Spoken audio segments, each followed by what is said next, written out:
Best bites forever.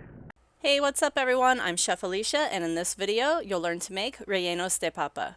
I'm starting off here by getting the water for my potatoes ready. For that, I'm putting in 2 to 3 tablespoons of iodized salt along with 2 bay leaves. I'm going to put this over to the side, and I'm going to be adding my potatoes in as I chop them. When you're chopping up your potatoes, the most important thing is that you're chopping them all about the same size. You don't want some of them to be hard and some of them to be soft, so keep them uniform. Also, make sure you clean and scrub your potatoes before you get started. I'm putting all of these into my pot as I go, and I'm going to put this pot on high heat on the stove. Meanwhile, I'm going to get started on my filling. For that, I'm using achiote oil along with some sofrito. In this video, I have doubled the amount of filling that I'm making because I'm making something else as well. So the measurements for 10 rellenos would be 1 cup of sofrito along with like 2 tablespoons of achiote oil.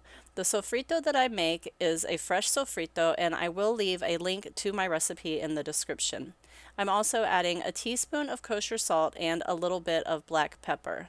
Another little note on my sofrito is that I like to make it ahead of time in large batches and freeze it, which is why it's frozen in here.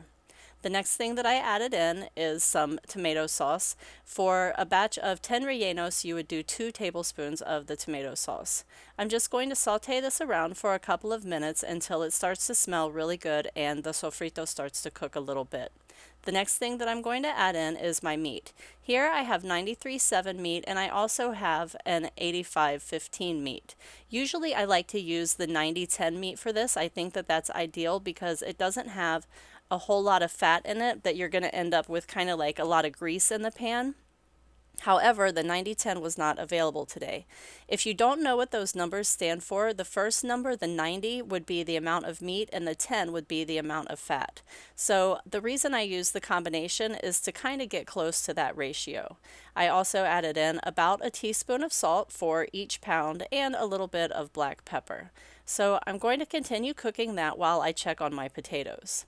These potatoes have been boiling for about 20 to 25 minutes, and I check them with a fork. When you push the fork in, they should break right apart. They shouldn't like hold on or stay in one piece. They definitely need to break because you need them very soft for this recipe. However, you don't want to overcook them, of course. Once they get to this stage, take them off of the stove, drain them, and put them onto a sheet pan to cool. You're going to need them to be completely cool before moving on. Back over here to my meat, it has gotten just a little bit of browning on it, which is what I was looking for, and you can see there's not a whole lot of fat coming off of it, which is perfect. I'm going to go ahead and put a lid on this, and I'm going to let it cook for 10 minutes on medium heat with the lid. 10 minutes later, this is what I'm going to have. So you can see that my meat has browned up really nicely, and again, there's not a lot of excess fat in the bottom of this pan, which is perfect because we don't want that fat in there that can make it break up our rellenos, like the potatoes can fall apart really easily if you have too much fat. So I'm going to leave this on warm, and I'm going to go over here to my potatoes. These potatoes have completely cooled off, and I just want to kind of break them up into smaller chunks.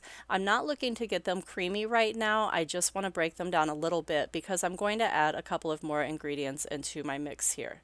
So once I have them pretty broken down and they're looking like this, you can see there are still quite a few large chunks.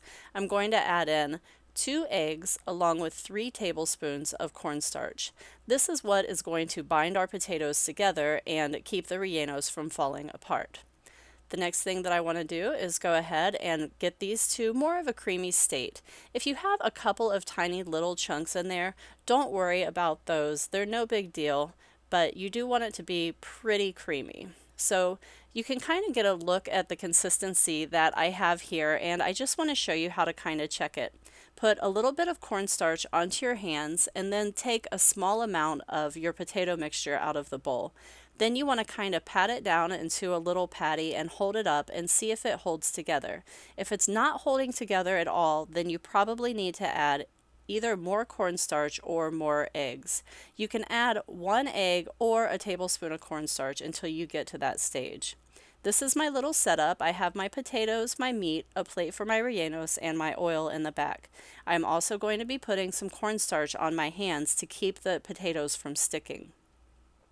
I'm grabbing about a half of a cup of my potato mixture and just patting it down into a nice little patty.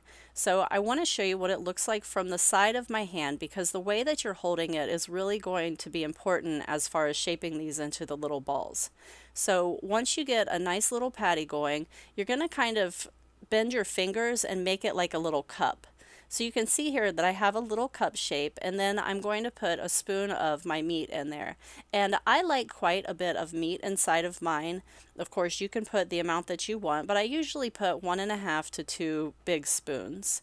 The next thing you need to do is close it up, and I kind of think of like a little clam shutting its mouth, and I just pull the two sides together and then pinch them.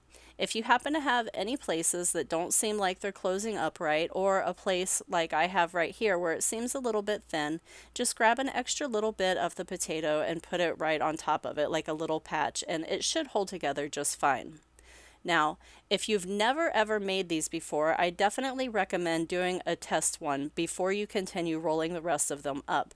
Because if something is off with your potatoes and you still need to adjust the cornstarch or the eggs in them, you don't want to roll them all up and then not be able to make that adjustment. So you can see that my first one is holding together absolutely beautifully. So I'm going to go ahead and add the rest of them into the pan. Well, not the rest of them, but a few more. You know what I mean. So here they are, and I would say my oil temperature is somewhere between 350 and 360 for this, and I just roll them around. As they finish cooking, I'm taking them out and putting them onto paper towels. Make sure that the kind of paper towels that you have doesn't stick, and this is what they're going to look like when they're all finished.